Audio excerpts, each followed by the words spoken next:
Première aujourd'hui, je vous invite à découvrir la collection Deadpool qui sort en amont du film Deadpool Wolverine. Et oui, c'est dans 2 semaines que le film arrive et dès ce mercredi, vous pourrez découvrir la collection Deadpool, 9 titres à seulement 4,99, 9 crossovers, 9 rencontres de Deadpool qui sont absolument incontournables et qu'il faut absolument découvrir. Une nouvelle opération séduction, une nouvelle opération petit prix chez Panini qui ne manque pas évidemment en ce moment d'initiative pour recruter des nouveaux lecteurs. Vous le savez, la collection Marvel Pocket continue son formidable succès. Si vous passez chez Carrefour, il y a du Deadpool également, puisque pour seulement 2,99 vous avez une dizaine de titres à découvrir.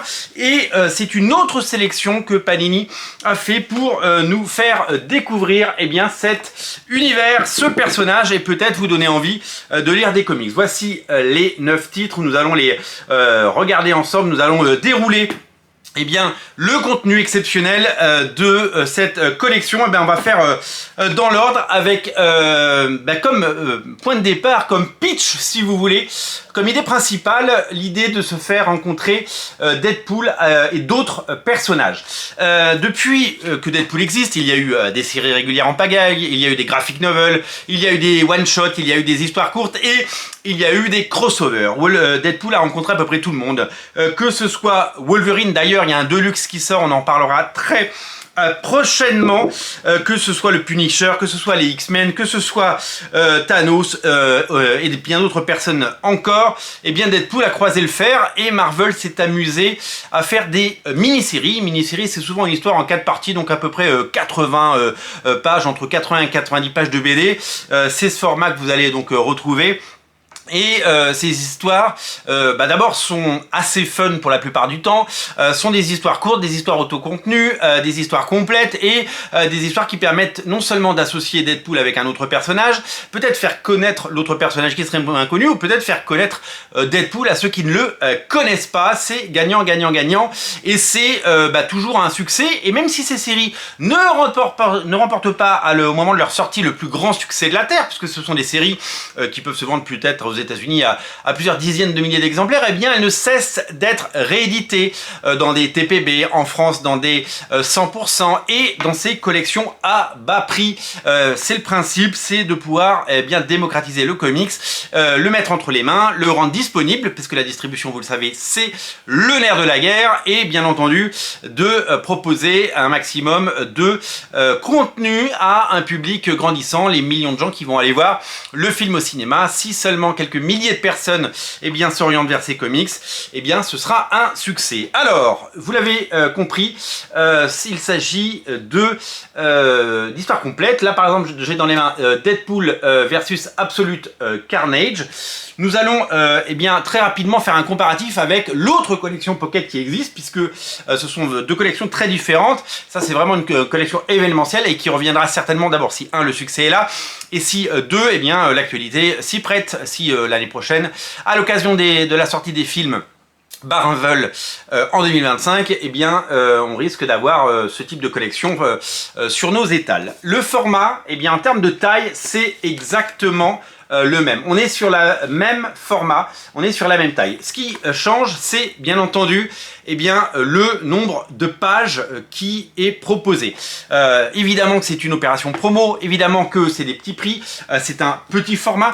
Nous sommes, je vais vous montrer sur un format qui n'est pas celui des 100%. Ça, c'est le Deadpool X-Force en 100%, et ça, c'est le Deadpool X-Force dans le format Pocket. Donc on est sur un format plus petit, on est sur le format des Pocket, vous l'avez compris. En termes de pagination, nous sommes sur une pagination qui est en dessous des 100 pages parce que nous sommes sur des histoires qui font souvent 4 fois 22 pages, 4 ou 5 fois, ça dépend évidemment. Donc on est autour de 100 pages, 100 pages pour un petit bouquin. Et alors que ces numéros, vous le savez, ont souvent 12 ou 13 numéros d'une série. Je pense au Ultimate, il y a 13 numéros. Je pense au premier tome de Ultimate Spider-Man, que voilà, où il y a 13 numéros.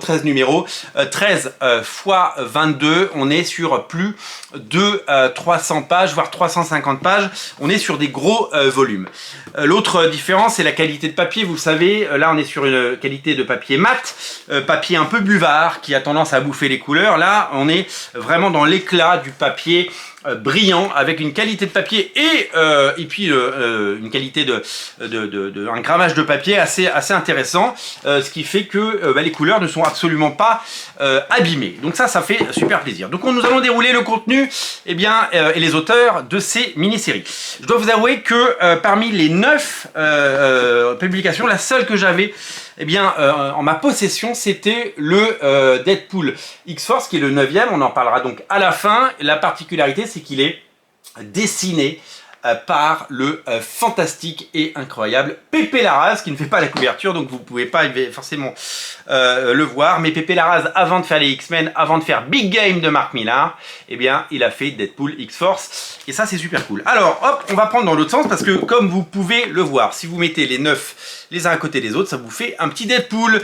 Donc, évidemment, d'où l'intérêt de les prendre. On commence par Deadpool Absolute Carnage, qui est signé par Frank Thierry. Frank Thierry est un scénariste qui a énormément travaillé, notamment sur Wolverine, et dessiné à 4 mains par Marcello Ferreira et Jack Jadson. C'est la rencontre, non pas de Deadpool et Carnage, mais de Absolute Carnage. Absolute Carnage, vous le savez, c'était un crossover mythique, et nous avons droit à cette rencontre. Je dois vous avouer que je ne connaissais absolument pas ces auteurs. Les couvertures sont sublimes, elles sont signées par Tyler Kirkham, qui fait un travail étonnant. Et le petit bonus en plus, parce que je me suis permis de parcourir, c'est qu'à la fin, il y a une galerie de couvertures variantes, et ça c'est quand même super cool, avec notamment cette couverture de Rob Liefeld, puisque on a du bonus, quoi. C'est pas juste l'histoire, et ça fait plaisir. Le deuxième, c'est Deadpool contre Black Panther, qui est lui scénarisé par Daniel Kimball Smith et dessiné par Ricardo Lopez Ortiz.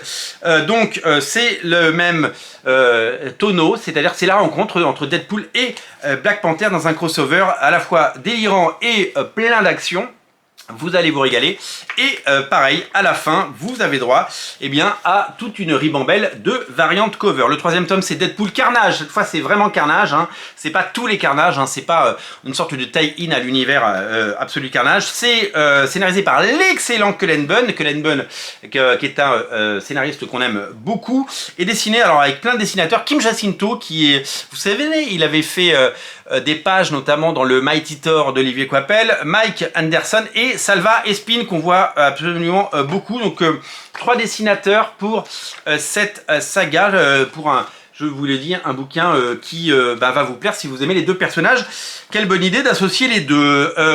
Deadpool Gambit, c'est l'autre série que vous allez découvrir. Alors, c'est scénarisé par Ben Hacker et Ben Blacker.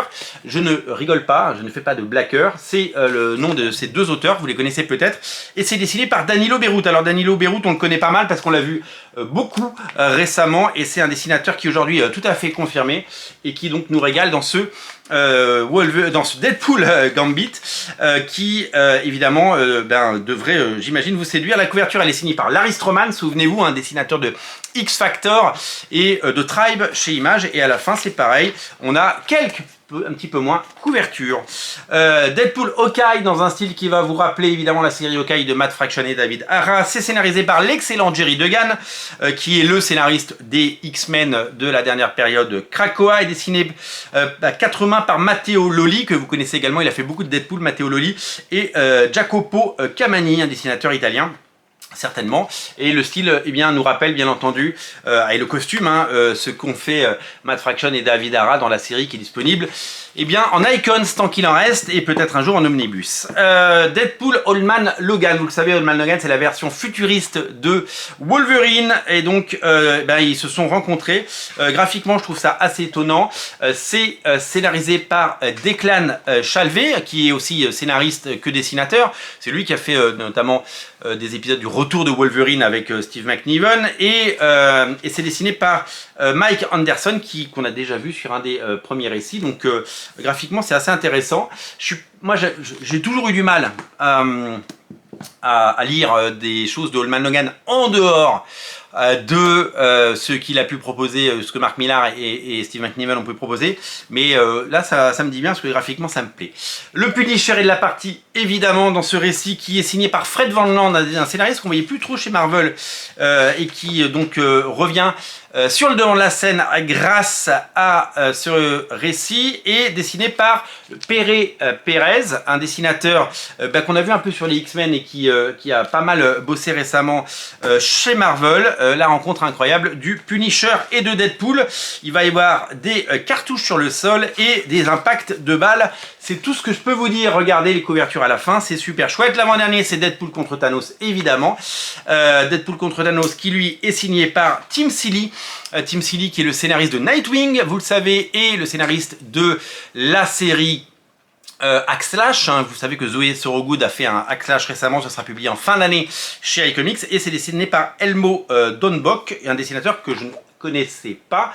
La couverture, c'est Greg Hildebrandt, vous le savez, les frères Hildebrandt, malheureusement il n'en reste plus qu'un. Et à la fin, on a des couvertures assez chouettes que j'ai pu découvrir, notamment une de Humberto Ramos, qui m'a beaucoup plu. On termine en beauté avec Deadpool X-Force, qui est mon chouchou. Je vous l'ai dit, je l'ai déjà dans cette collection, et ça fait super plaisir, parce que c'est scénarisé par Dwayne Zwierzinski, un scénariste qu'on a vu sur Câble notamment, et c'est magnifiquement dessiné par P.P. Larraz, dessinateur de X-Men, dessinateur, vous le savez, de Big Game, et surtout que ça met en scène les X-Force version Rob Liefeld, version début des années 90, avec cette équipe absolument géniale qu'on a tant aimé. L'histoire est chouette, c'est fun, c'est magnifiquement dessiné. Honnêtement, si vous ne devez en acheter qu'un seul et dépenser seulement 5 € ce mois-ci, c'est celui-là qu'il faut bien entendu lire. Je suis ravi parce que du coup 2 éditions de qualité pour cela. Moi je trouve que cette initiative est tout simplement géniale. 9 bouquins à 5 €, vous ne pouvez pas vous tromper. Vous avez déjà certainement largement pioché dans la collection Carrefour à 2,99 € qui est toujours disponible parce que je l'ai vu il n'y a pas si longtemps lors de mon dernier passage. Et évidemment, ça continue avec les pockets. Honnêtement, il y a tellement de trucs à petit prix en ce moment chez Panini que vous allez passer un bel été plein de comics. À noter qu'il y a aussi des sorties. J'ai vu que Made in Korea était ressorti à 10 €.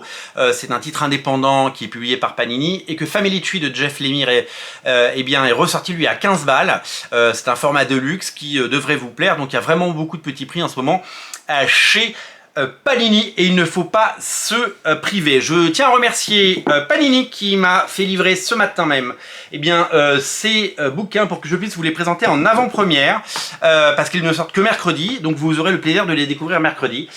C'est disponible très vite, et je pense que vous allez sauter dessus puisque vous aimez comme nous tous les petits prix et pouvoir découvrir des comics sans vous ruiner. On espère que cette série, cette collection sera un large succès, que Panini en vendra des dizaines de milliers, et que peut-être quelques centaines de personnes ou quelques milliers de personnes continueront à lire des comics. Ça sert à recruter des nouveaux lecteurs, et que les millions de personnes qui vont aller voir le film Deadpool Wolverine seront également au rendez-vous. Bravo pour cette collection Panini, et dites-nous ce que vous en pensez. Est-ce que vous pensez pouvoir commander? La parole est à vous dans les commentaires. Salut.